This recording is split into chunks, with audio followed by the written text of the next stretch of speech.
오늘도 예담 새벽 기도에 참여하신 여러분들 하나님의 은혜가 함께하기를 간절히 바랍니다. 네. 어, 오늘 우리가 함께 이 나눌 어, 되지.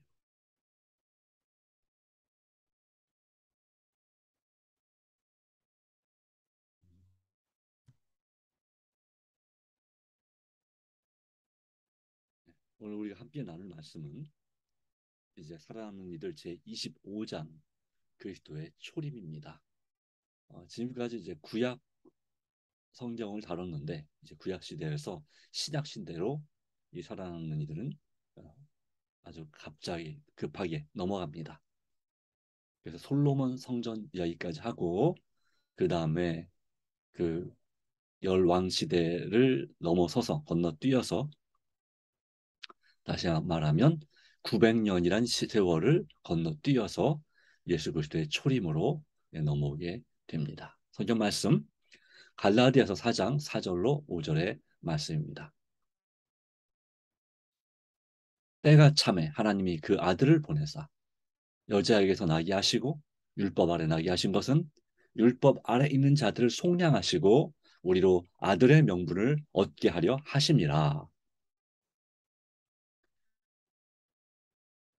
예, 메시아 바로 그리스도가 이 땅에 오시는 그 때를 이스라엘 백성들은 오랜 세월 기다려 왔습니다. 언제부터 기다려 왔냐면 바로 사람이 범죄한 직후 아담과 하와로부터 시작해서 여자의 후손 약속된 여자의 후손이 탄생하기를 간절히 바랬고 아브라함과 이삭과 야곱도 또한 실로께서 오시기를 간절히 바랬습니다. 또 모세도 나와 같은 선지자를 하나님께서 보내실 것을 말씀하셨습니다. 바로 그 예언의 말씀 그리고 그 이외에도 다윗과 같은 그 외 수많은 선지자들이 메시아 곧 그리스도가 이 땅에 오실 것을 예언하고 또한 기다렸습니다. 그들의 간절한 그 소원과 소망 가운데서 어, 마침내 때가 참에 하나님께서 정하신 때가 되어서 기원전 5년에서 4년 그 즈음에 이제 예수님께서 이 땅에 여자에게서 바로 처녀가 잉태하여 아들을 낳을 것이라는 이사야 7장 14절의 말씀을 성취하면서 이 땅에 이제 사람으로 오시게 되셨습니다. 율법 아래 나게 하셨습니다. 그리함으로 율법 아래 있는 자들을 속량하시고 바로 죄의 삭은 사망이라는 그 율법이 있기 때문에 죄도 있는 거죠. 도덕이 있기 때문에 양심도 있는 것입니다. 그래서 십자가의 죽으심으로 우리를 이 죄, 우리의 죄값을 치르시고 우리를 대속하시고 그래서 이 죄의 종에서 이제는 하나님의 아들로 바로 상속자가 되게 하는 명분을 얻게 하셨습니다. 바로 그 일을 위해서 예수님께서 이 땅에 초림, 처음으로 사람으로 오셔야 됐습니다. 이 초림이란 말씀은 이제 무엇이 있음을 보여주냐면 재림, 예수님께서 두 번째 다시 오시는 일이 있을 것을 성경은 수없이 많이 예언하고 있습니다.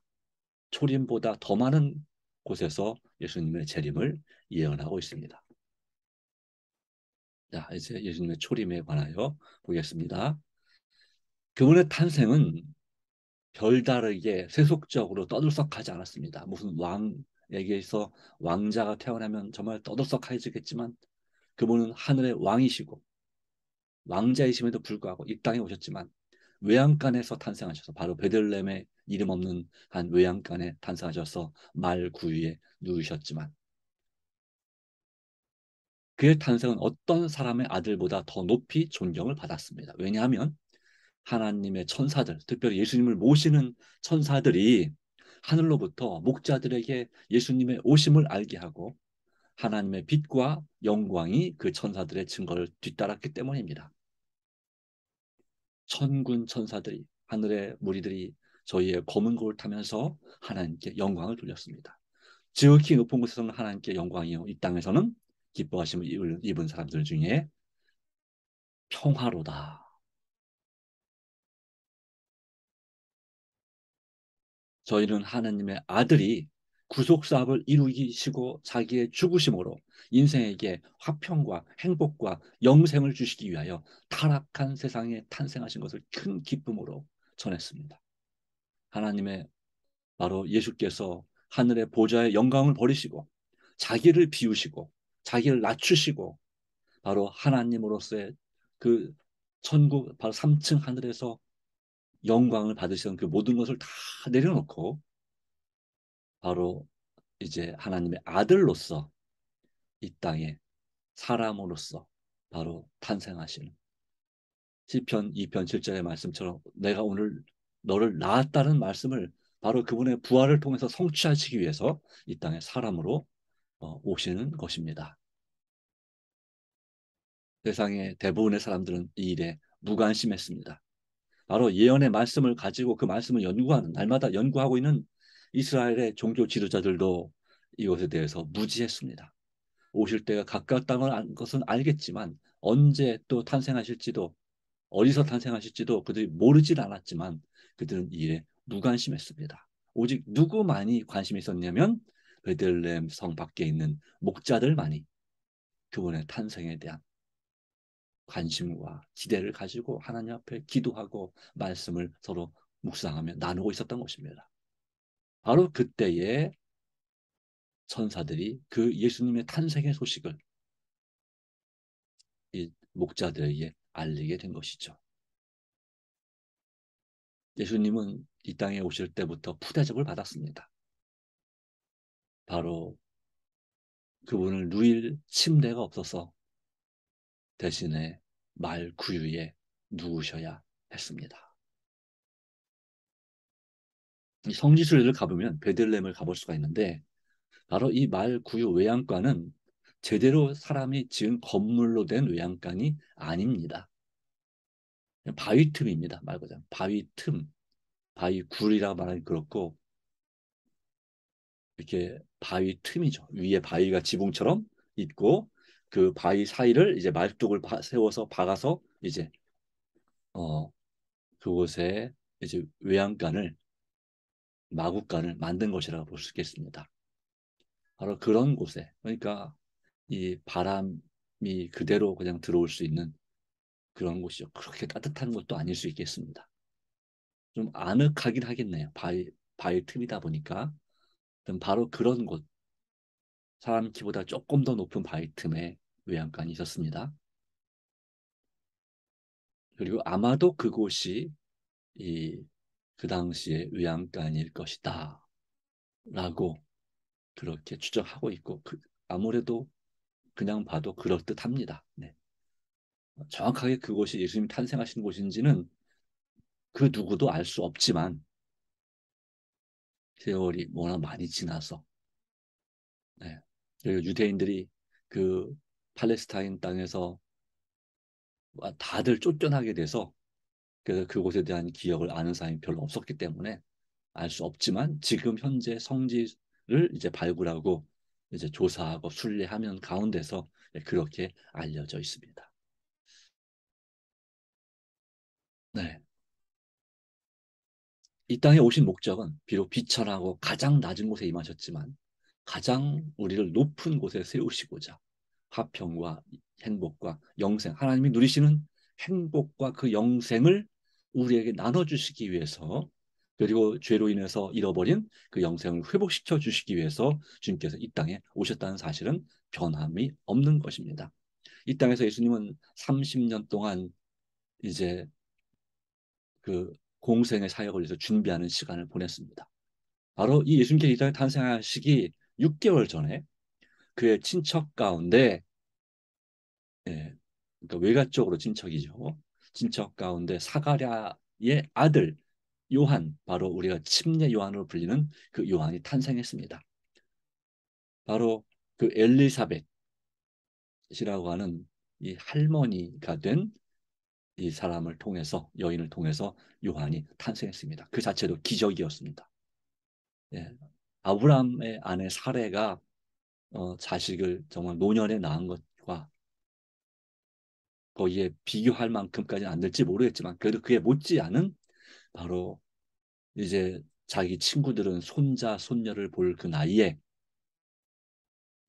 그러고도 남을 나이, 어쩌면 더 지나서 그 손자, 손녀들이 증손녀를 볼 그런 나이에 이 엘리사벳이 요한을 낳은 것입니다.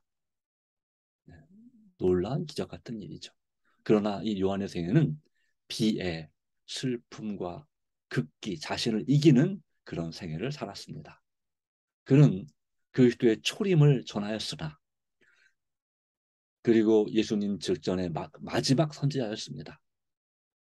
그리스도의 이적들과 그를 통해서 나타난 능력을 직접 보지는 못하였습니다. 침례 받을 때 빼고는, 예수께서 그에게 침례를 받을 때 빼고는 침례 요한은 이 예수님을 직접 만났다는 기록을 우리 성경에서 사복음서에서 읽을 수가 없습니다. 다만 그의 제자들을 통해서, 그가 이제 헤로드 왕에 체포되었을 때 제자들을 통해서 당신이 오실 바로 그분이십니까? 라고 확인을 하는 일이 있었죠.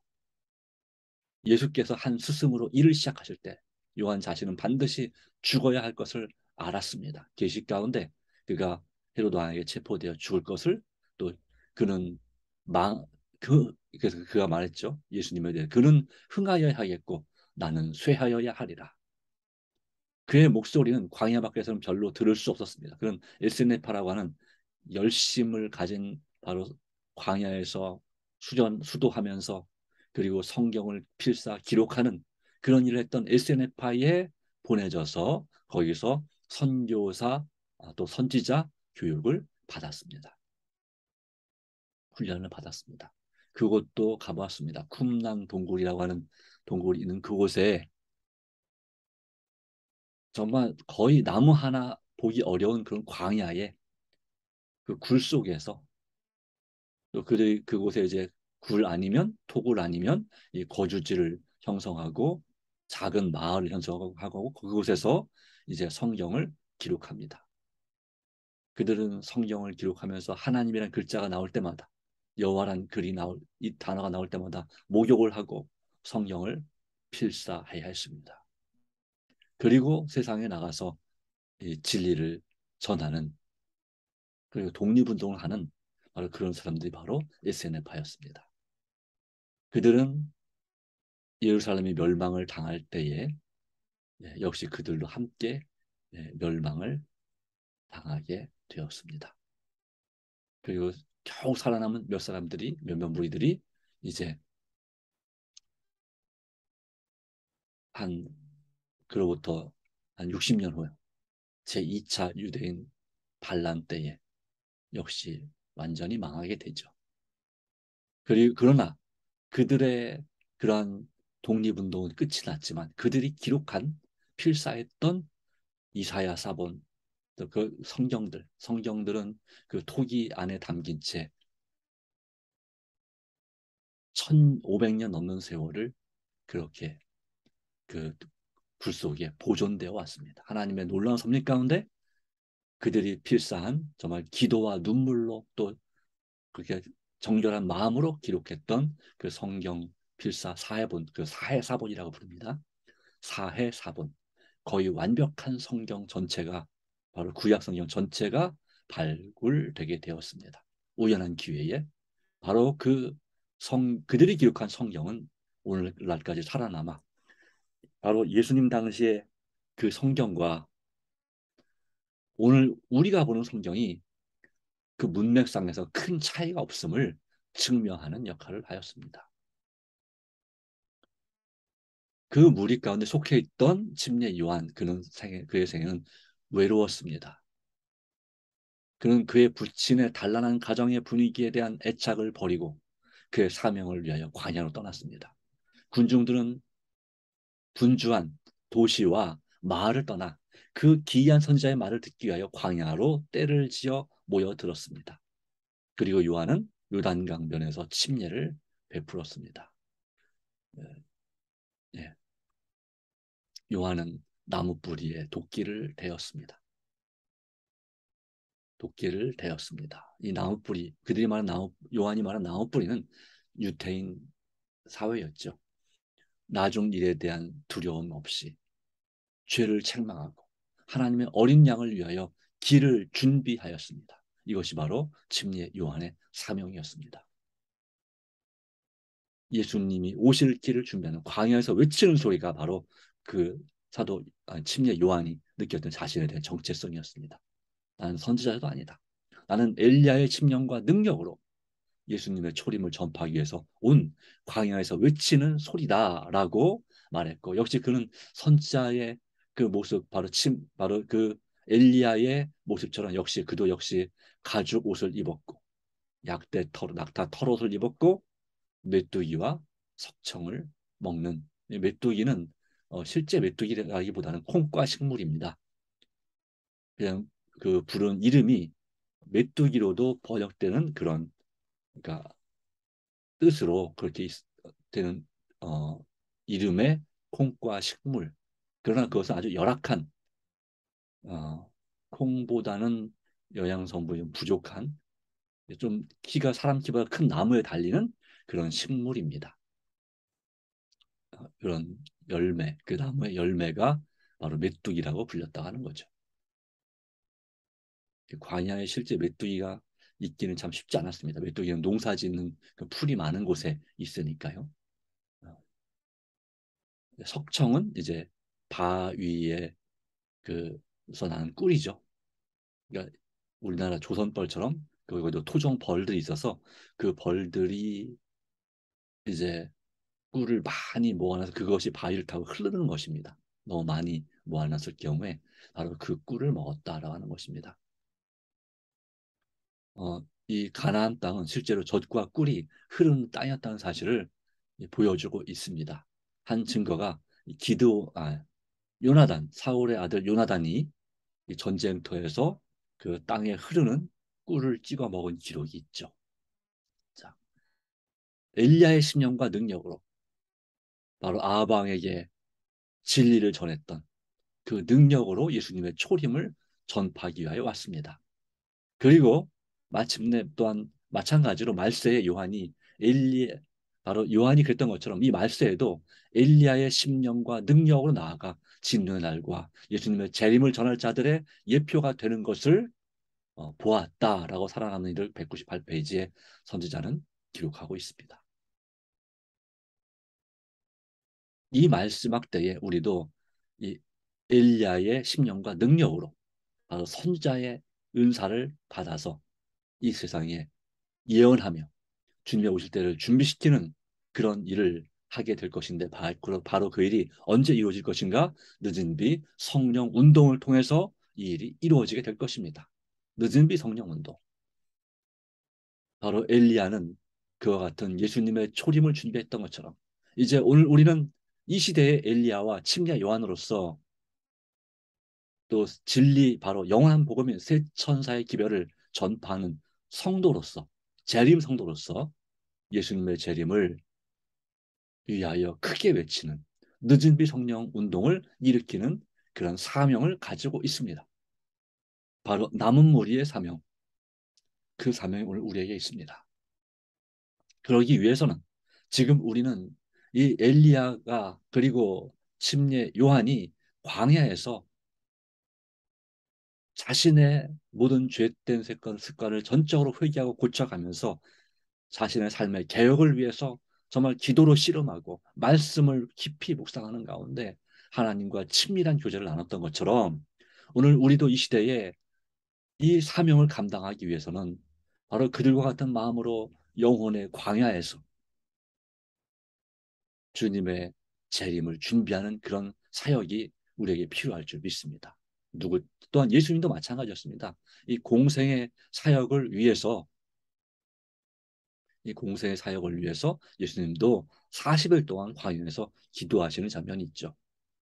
예수님께서 침례를 받으실 때, 바로 이 침례 요한의 침례를 받으실 때, 어, 예, 너는 내 사랑하는 아들이라, 내가 널 기뻐하노라 하는 말씀, 바로 그 말씀은 바로 예수님을 모든 고난에서 견디게 하기에 넉넉하였다라는 말씀을 보여주고 있는데, 바로 그것처럼 우리가 주님을 의지할 때 주님께서는 우리에게 성령으로 충만케 하실 것입니다.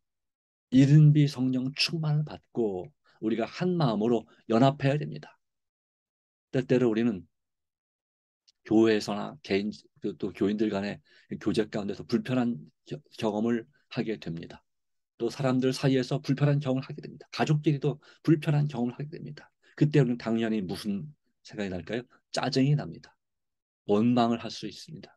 아, 누가 이렇게 했느냐? 따질 수 있습니다. 또 당신은 왜 그렇게 하느냐? 조심했어야지 이렇게 꾸짖을 수 있습니다. 서로 탓을 할 수가 있습니다. 이렇게 해서는 우리 가족과 우리 교회는 한 마음으로 연합할 수가 없습니다. 근데 여러분, 이 느즈미 성령 충만한 역사는 느즈미 성령 운동은 바로 한 마음으로 연합할 때, 그런 불편한 마음을 감수하고 허물을 덮어주고 용서하는 마음을 가질 때에 바로 이 역사가 임하는 것입니다. 침례 요한이 엘리야의 심령과 능력으로 와서 복음을 전파할 때 예수님의 초림, 바로 이제 곧 메시아가 오신다는, 메시아가 임하신다는 그 복음을 전파할 때에 많은 사람들이 와서 묻습니다. 주여, 우리가 어떻게 하리이까? 무엇을 하리이까? 한마디로 말한 그의 사명은, 기별은 무엇이었습니까? 회개하라 하는 거였습니다. 회개하라, 천국이 가까웠느니라. 바로 우리는 이러한 서로 분열과 의심과 우리의 약한 믿음에 대하여 우리는 회개하는 마음을 가져야 됩니다. 그리고 우리는 이 엘리야의 심령과 능력으로 또 침례 요한의 능력으로 사람들에게 회개하라고 외치는 사람이 되어야 합니다. 물론 예수님도 회개하라 하셨지만 예수님은 아무 죄가 없는 분이지만 우리는 엘리야나 침례 요한처럼 여전히 부족한 죄인입니다. 그러기에 먼저 우리 자신이 깊이 회개하는 경험, 내 삶을 개혁하는 경험, 바로 그와 같은 헌신과 부흥의 노력이 오늘 우리에게 필요합니다. 저도 예외가 아닙니다. 우리는 누구나 다 이제 예수님의 재림을 준비하기 위해서 철저하게 회개하고 내 생활 습관의 개혁을 일으키고 변화를 받아, 성령의 역사와 임재로 변화를 받아 마침내 이 세상에 강제로 이제 짐승의 표를 받게 하는 법이 선포될 때, 바로 그때에 우리가 나아가 담대하게, 강하고 담대하게 외칠 수 있는 하나님의 사람들이 되기를, 그렇게 준비되기를 간절히 바랍니다. 다 같이 머리 숙여 기도합니다. 하나님 아버지, 우리에게 주신 놀라운 은혜와 섭리를 인하여 다시 한번 감사드립니다. 오 주님, 오늘 예수님의 초림과 바로 침례 요한의 그 사명과 기별에 대해서 다시 한번 묵상해 보게 되었습니다. 오 주님, 오늘 우리도 많이 부족합니다. 그러기에 우리에게도 영혼의 광야가 필요합니다. 때때로 우리가 당하는 고난이 우리에게 광야 생활을 하게 하는 그런 수단이 되고 있다고 믿습니다. 우리 삶의 영적인, 육적인 외로움을 경험할 수 있습니다. 침례 요한이 그 사랑하는 부모를 떠나서 그가 사명을 감당하기까지 30년의 세월 동안 그간 참으로 극기하고 외로운 생활을 보내야 했습니다. 오 주님, 우리에게는 얼마나 세월이 필요할지 모르겠지만 주님 안에서 오직 하나님과의 친밀한 교제 가운데서 세상에 대한 미련과 애착을 버리고 오직 주님 앞에 성결함으로 거룩함으로 준비될 수 있도록 도와주시고 마지막 사명을 위하여 우리가 남 탓하지 말고 내 탓하면서 오직 주님 앞에 진심으로 회개하면서 하루하루를 살아가고, 그러나 회개할지라도 슬픔 가운데 사는 것이 아니라 예수님께서 30년의 세월 동안 공생의 준비 전에 개인적인 그 생활 동안에 정말 기쁨으로 사셨던 것처럼 우리도 주님 말씀을 인해서 하나님과 친밀한 그 동행 가운데서 기쁨으로 살게 하여 주시옵소서. 항상 기뻐하라. 쉬지 말고 기도하라. 범사에 감사하라. 그리고 그 앞에 말씀 가운데 항상 선을 행하라고 하는 데살로니가전서 5장 15절로 18절의 말씀, 이것이 그리스도 예수 안에서 너희를 향하신 하나님의 뜻이니란 이 말씀이 우리 삶에 성취되고 우리 마음의 음란과 세속적인 그런 욕심을 버리고 주님 앞에 오직 이 데살로니가전서 4장 3절의 말씀처럼 거룩하게 되면 어떤 거룩한 행실과 경건함으로 하나님이 나를 임하기를 간절히 바라보고 사모하라는 베드로서 3장 10절의 말씀이 우리 삶에 성취되게 하시고, 그리하여 주님 오실 때에 흠도 없이 점도 없이 보존될 수 있는 하나님의 자녀들이 되도록 역사하시고, 우리만이 아니라 우리 가족들도 그렇게 구원받고 우리의 지인들 친구들도 구원받고 함께 즐거워하는 역사가 일어나게 하여 주시옵소서. 모든 걸 주님께 부탁합니다. 오늘도 우리의 기도 가운데 역사하시고 도우심을 믿습니다. 오늘 하루 인도하여 주시옵소서. 예수님의 이름으로 간절히 기도 올리옵나이다. 아멘. 감사합니다. 오늘도 주님 안에서 승리하는 하루 되시고 또한 건강이 회복되는 하루 되시기 바랍니다. 개인 기도 시간으로 새벽 기도를 마치도록 하겠습니다. 감사합니다.